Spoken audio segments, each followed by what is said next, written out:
Hi guys! Welcome back to my channel. My name is Mary Det and I am a full-time freelancer. So for today's video guys, dahil medyo matagal na akong hindi nakakapag-upload dito sa YouTube ng video about sa freelancing. So ayan, for today's video, i-share ko sa inyo or pwede rin na mag-ask ako ng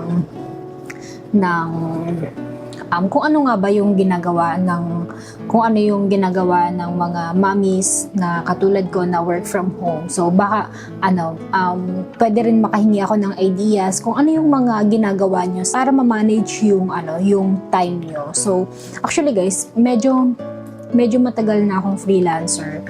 Pero wala talaga akong mahanap na perfect na schedule kasi nga syempre pag may anak ka, medyo maraming distractions. And at the same time naman, I'm so thankful na ma-manage ko siya, or minsan merong times na feeling ko medyo matagal ako nag-work, ganun. Kasi minsan ang ginagawa ko, pagka-open ko ng computer ko sa umaga, magluluto.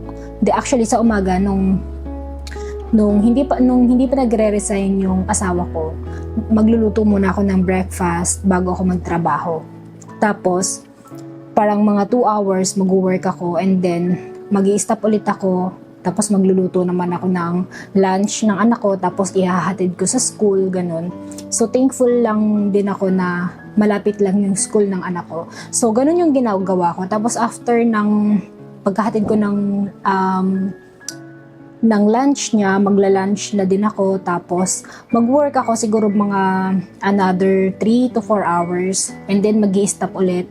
Tapos magluluto ng dinner, ganun. And then after ng dinner, mag-work ulit. So, minsan iniisip ko, parang kung iisipin mo, parang halos maghapon ka nag-work, diba?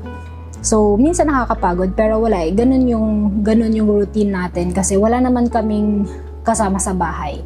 So, wala kaming yaya or kahit dito sa ibang family na kasama namin dito sa bahay. So wala talaga ako mautos-utusan, ganun. So kami lang ng asawa ko yung talagang nagtutulungan sa mga gawaing bahay. And thankful naman ako na kahit nag-work nun yung asawa ko, natutulungan niya pa rin ako pagdating niya galing sa office. So minsan siya yung naglalaba, minsan pag hindi ako nakapaghugas ng plato, siya yung naghugas ng plato. So ganun yung ginagawa ko. Ngayon kasi since nag-resign na yung asawa ko, gusto kong mag-work ng alam mo yun, yung consistent na mag-work ako ng 4 hours and then another 4 hours. Yung tuloy-tuloy lang. Hindi ko pa kasi nagawa yun, yung parang magtatrabaho ako hindi talaga kaya yung mag-work ako ng full-time na 5 or 6 hours na hindi ka mag-i-stop or work lang talaga yung gagawin mo. So hindi ko siya nagagawa kasi nga, yun nga, may anak nga ako, so kailangan ko mag-prepare ng food, ganon. So, ayun. Kaya gusto ko din na mag-ask dun sa mga mommies na katulad ko na work from home, kung paano nyo na ma-manage yung time nyo. So, like katulad ngayon, 9:30 ako natapos sa work ko and ayan, magti-10 PM na. And naisipan ko lang mag-share kasi nga medyo alam mo yun, gusto ko rin makakuha ng idea dun sa mga mommies na katulad ko na nag-work from home, kung paano nga ba nila na ma-manage yung time nila. So, kanina nagising ako ng 4:30, tapos nag-prepare lang ako ng breakfast. Actually, breakfast ko lang yun. Tapos siguro mga 5:30 nag-work ako ng mga 1 oras or parang 40 minutes. Nag-work lang ako kasi meron urgent na pinapagawa yung client ko. So, ganun, nag-work lang ako. Tapos, nung mga 7 a.m., actually 6:30, mga 6:30, hinatid namin yung anak ko sa school.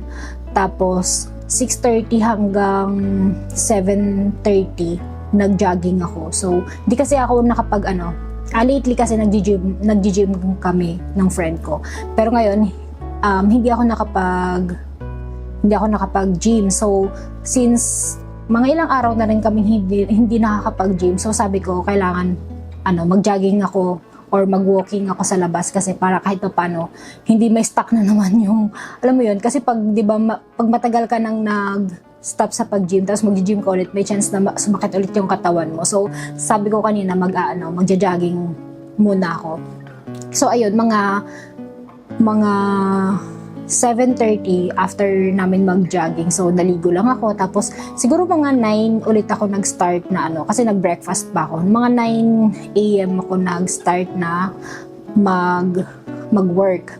So, no mga 9 a.m., parang hindi pa rin siya tuloy-tuloy kasi, ewan ko ba? So, ayun, mga 9 a.m. ako nag-start na mag-work. Tapos, 9 hanggang 11 yung work ko, and then nag-stop ako ng mga 30 minutes, and then another 2 hours ulit, tapos stop ng 30 minutes para meron akong rest time na hindi lang nakaupo maghapon or hindi tuloy-tuloy na nakaupo. So, ganun yung ginagawa ko ngayon, 2 hours, tapos rest ng mga 30 minutes, and then 2 hours, and rest ulit, 2 hours ulit, rest ulit, ganun. So, ganun yung ginagawa ko. And kanina, nung magsusundo, actually ngayong araw, si daddy yung nag-prepare ng lunch namin and yung dinner. So, tuloy-tuloy ako nagtrabaho, tapos, yun nga, nagpapahinga lang ako ng every 30 minutes. Parang kada 2 hours, nagpapahinga ako ng 30 minutes, tapos, work ulit. So, ganun yung ginagawa ko. And, kanina, medyo natagalan lang kami kasi, medyo nasira yung schedule ko kasi, pagsundo ko sa anak ko, medyo matagal siyang lumabas. So, parang nagstay kami sa school ng mga 40 minutes. So, ayun. Pero okay lang naman. Okay lang naman kasi pwede ko naman i-adjust yung work ko. So, ayun. Yung mga ganung senaryo, di ba?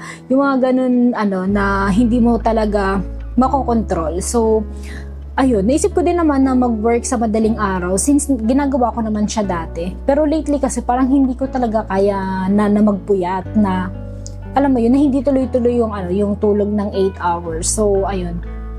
Kahit pa paano naman, kahit medyo nag-work, napapa-extend yung working hours natin, nakakatulog pa rin naman tayo ng 8 hours. Minsan more than 8 hours pa nga. So, ewan ko sa akin parang importante yung tulog talaga. Kasi dati, na-try ko yan na minsan less than 6 hours yung tulog ko sa isang araw. Sobrang sakit sa ulo. Doon talaga natitrigger yung migraine ko. So ayun, kaya hindi ko na talaga inulit noon. Sabi ko, importante talaga yung makatulog ako ng more than 7 to 8 hours a day. So ayan. So ayun ngayon, medyo actually maaga pa yung work, yung ganitong oras, mga 9:30. Medyo maaga pa ako nito natapos kasi minsan 12 ako natatapos. Kasi nga syempre maraming distractions, marami akong gagawin. Minsan magluluto ako 2 to 3 hours, yung ganun. So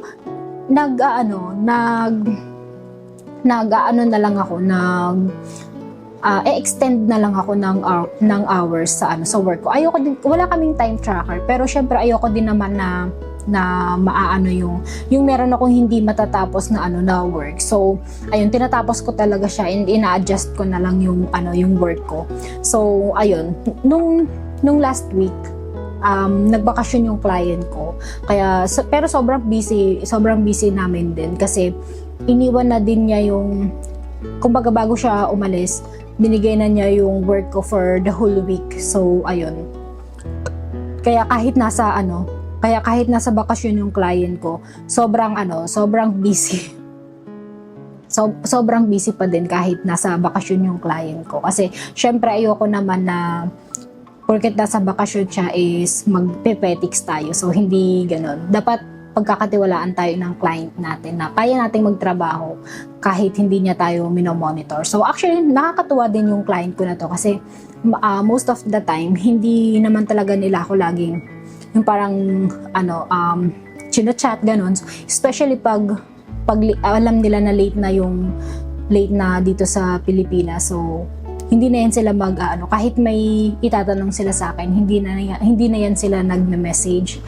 Talagang considerate talaga sila sa oras, lalo na pag alam nila na late na. So syempre alam nila tulog na ako. So ayun, at saka sa day off ko, pag day off ko, hindi talaga yan nila ako ginugulo. Pag, alam mo yun, kasi talagang pag day off ko, day off talaga. Hindi yan sila nanggugulo or kahit na nag-work yung client ko, tapos kailangan niya ng tulong ko or may tanong siya, ganun. Minsan sabi ko sa kanya, pag kunyari nag-work siya, tapos day off ko, at meron siyang importanteng tanong, i-message lang niya ako. Kasi, hindi naman ako madalas na lumalabas. So sabi ko sa kanya, most of the time, pag day off ko, nasa bahay lang din naman ako. So kung may urgent siyang kailangan itanong, i-message niya lang ako. Pero yun nga, hindi nila ako ginugulo pag pag day off ko. So yun yung nakakatuwa sa client ko. So ayun guys, sa mga mommies na, 'di ba, ang dami kong daldal. Pero ayun nga guys, ganito din ba kayo, yung mga mommies na freelancer, na flexible time, walang time tracker? So, paano nyo na-handle yung oras mo? Actually, yung ibang nababasa ko kasi sabi nila, sobrang, totoo naman, I agree din dun sa, sabi nila na, kumbaga, hawak mo yung oras mo, so mas maraming kang magagawa. So, marami naman din talaga ako nagagawa kasi natatapos ko yung work ko, nagagawa ko yung gawaing bahay, yung ganun. So, gusto ko lang din talaga magkaroon ng idea dun sa ibang mga mommies kung ano yung ginagawa nila. Kasi gusto ko na, alam mo yun, na meron akong certain hours na mag-work lang. Tapos, meron akong hours na wala talaga, na hindi ako titingin sa computer or hindi ako magbubuklat ng computer, yung ganun. So, ewan ko, meron ba kayong idea, guys? So, ayun lang muna for today's video, guys. And so, gusto ko talaga dito sa channel ko, ma-share yung everyday life ko as a mom and as a freelancer. Kaya lang minsan kasi, pag nandito lang ako sa bahay, parang, alam mo yun, yung dugyot era. Ewan ko, minsan kasi nakakatamad mag-ayos pag nandito ka sa bahay. So, ayan. Kaya minsan tinatamad din ako mag-video. So, ayun, guys. But hopefully, sipagin pa ako mag-video and mag-share ng, di ba bumubulong na ako kasi, magte-10 PM na. So, ayan. Baka tulog na yung mga kapitbahay namin.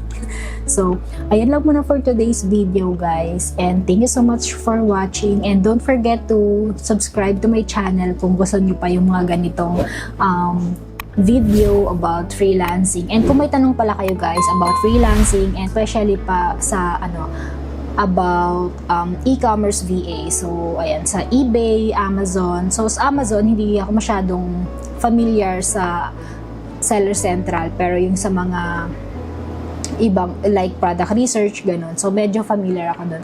Pero kung eBay, guys, magtanong lang kayo or comment nyo lang dyan kung gusto nyo pang matuto about how to become an eBay virtual assistant. So, ayun lang muna for today's video, guys, and see you in my next vlog. Bye!